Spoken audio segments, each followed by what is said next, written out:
미쳐버린 이반 뇌제의 폭정과 보리스 고두노프. 이반 뇌제의 통치 후반기에 접어들면서 러시아는 근대 국가이자 세계 열강으로서 자리를 공고히 했다.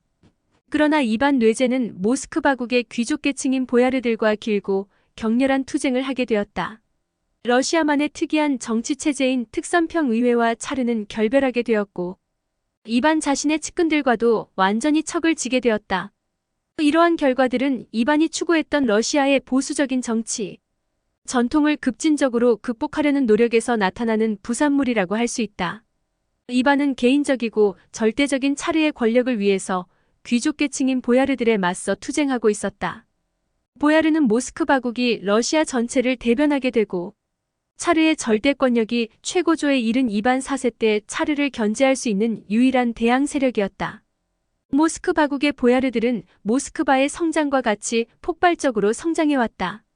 그 수 또한 그 성장세와 같았는데 15세기 전반에 약 40개의 보야르 가문이 있었던데 반해서 100년이 지난 16세기 전반에는 그 수가 200여 가문에 달했다. 이들은 러시아나 리투아니아 대공의 후손들이기도 했고 모스크바에 편입된 여러 불량지 공들의 후손이기도 했다. 이들은 자신들의 출신에서만큼은 강한 영향력을 가지고 있었고 지배권을 확립하고 있었으나 이들의 영향력은 절대 과장되게 평가해서는 안 된다. 그들은 차르를 상대로 주도권을 잡지 못했으며 보야르 계층은 내부적 결속에 실패하여 조직력이 없었다. 모스크바국의 임명체계인 메스튼이 체스트보는 보야르의 분열을 가속시키는 역할을 하였다. 이반 4세가 자신의 조언자들과 보야르에게 정치적 고립을 택한 것은 가문과 관습에서 나오는 러시아의 정치체계를 변혁하고자 했다는 해석이 나온다. 그러나 또 다른 학자들은 이러한 이반의 행동은 오로지 차르 개인의 심리적인 상태에서 나오는 것이라는 해석도 있다. 차르 이반 4세는 1553년 중병에 걸리자 자신의 목숨이 얼마 남지 않았다고 믿게 되었다. 이반은 아직 성숙하지 않은 자신의 아들인 드미트리에게 신하들과 보야르들이 충성서약을 하기를 원했다. 힘들게 쌓은 모스크바국의 중앙집권 체제가 다시 흔들려 러시아가 분열하는 것을 원하지 않았기 때문이다. 그러나 상당수의 보야르는 물론이고 자신의 수족과도 같았던 신하들이 드미트리에 대한 충성서약을 주저하는 것을 본 이반은 이 경험을 절대 잊지 않았고 권력의 정점에 서고자 하는 욕구를 더욱 불태웠는지도 모른다. 1560년 이반 뇌제의 핵심 조력자였던 아내 아나스타샤가 갑작스럽게 사망했다. 이반 뇌제는 이 사건을 독살 사건으로 만들고 자신의 조언자이던 실베스테르와 아다셰프를 범인으로 지목했다. 이 사건으로 2명의 조언자는 목숨을 잃었고 사건에 휘말릴까 두려웠던 일부 보야르 역시 리투아니아로 도망갔다. 아내를 잃은 후 정신적으로 안정되지 못했던 차르는 1564년 말에 갑작스럽게 모스크바를 떠난다. 그 뒤 거처를 이동하여 알렉산드로프라는 소도시에 들어가 한 달간 기거한다. 한 달 뒤 차르의 편지를 받은 모스크바의 수좌 대주교는 놀라운 내용을 발표한다. 편지의 내용은 이반 4세가 스스로 제위에서 은퇴하겠다는 내용을 담고 있었다. 차르는 제위에서 은퇴하길 희망하면서 보야르와 성직자들을 비난하는 내용의 편지를 보냈고 이 편지로 인해서 전 모스크바는 혼란에 빠졌다. 이에 성직자들과 보야르들은 차르에게 모스크바로 돌아와 줄 것을 간청하고 이반 뇌제는 자신이 내건 2가지 조건이 수용된 후에야 모스크바로 돌아왔다. 이반 뇌제가 내건 2가지 조건은 오프리치니나라는 새로운 행정구역의 신설과 반역자들의 생명과 재산을 마음대로 처벌할 수 있는 권리를 달라는 것이었다. 오프리치니나는 원래 러시아 내부에서 약 20여 개의 소도시와 농촌 지역으로 나누어져 있던 특별구역을 의미했다. 그러나 이 사건 이후 오프리치니나는 점점 커지기 시작해서 전체 모스크바국에 차지하는 크기로 변모했다. 이 행정구역에서 특기할 만한 것은 오프리치니키이다.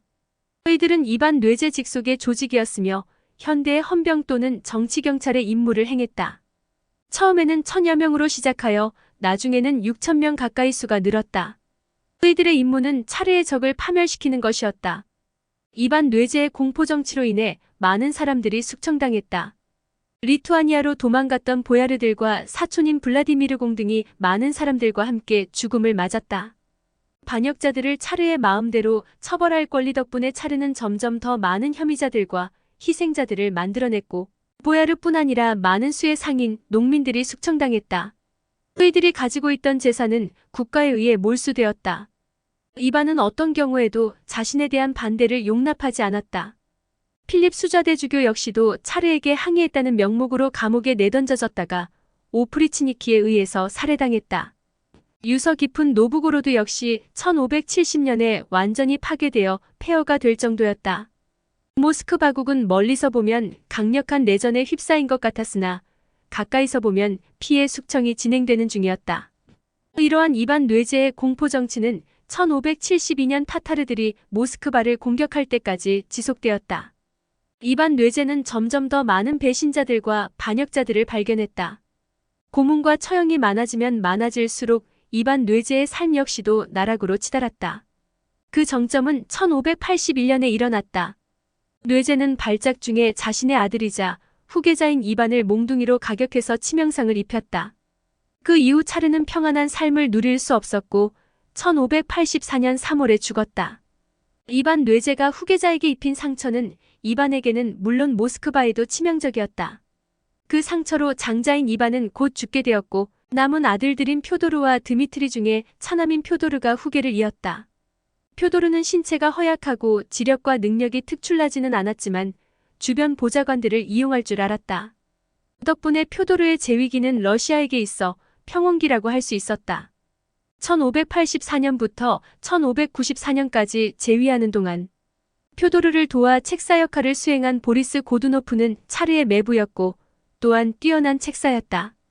타타르계 영주의 후손이었던 고두노프는 심약한 차르를 대신하여 자신의 능력을 펼쳐 모스크바 총주교 자리를 얻어내고 스웨덴과의 전쟁을 성공적으로 완수하여 리보니아 전쟁 이전의 국경을 회복하는 데 일조했다. 표도르가 재위 중이던 1591년 이반 4세의 막내 아들이자 표도르의 동생인 우굴리치의 드미트리가 사망하는 사건이 있었다. 차르 혈통의 사망 사건은 러시아 전체를 떠들썩하게 만들었는데 많은 이들이 보리스 고두노프의 정권 찬탈을 위한 밑작업으로 의심하였다. 그러나 바실리 슈이스키 공의 공식조사위원회는 이 사건을 칼을 가지고 놀던 드미트리가 발작에 의해 죽었다는 결과를 내놓았다. 후대의 많은 역사학자들은 보리스 고두노프를 의심했으나 특정한 증거가 없어 사건은 유야무야되었다. 보리스 고두노프는 표도르 치하에서 자신의 권력을 크게 하는데 혈안이 되어 있었는데 몇 년 안에 자신의 아내인 이리나를 매개로 하여 아내의 동생인 차르를 쥐락펴락하는데 성공한다. 1588년이 되면 보리스 고두노프는 러시아의 실질적인 통치자가 되어 있었으며 권력과 부를 동시에 거머쥐었다. 그에 대한 증거로 그의 직함은 엄청나게 높아졌고 차르의 궁정을 모방하여 궁정을 짓고 외국 사절들은 차르를 예방한 후 그의 궁정에 들러야만 했다. 표도르가 후사 없이 1598년에 사망했을 때 보리스 고두노프는 재위에 오를 준비를 마쳐놓은 상태였다. 그러나 그것은 새로운 혼란이 다가오는 순간이었다.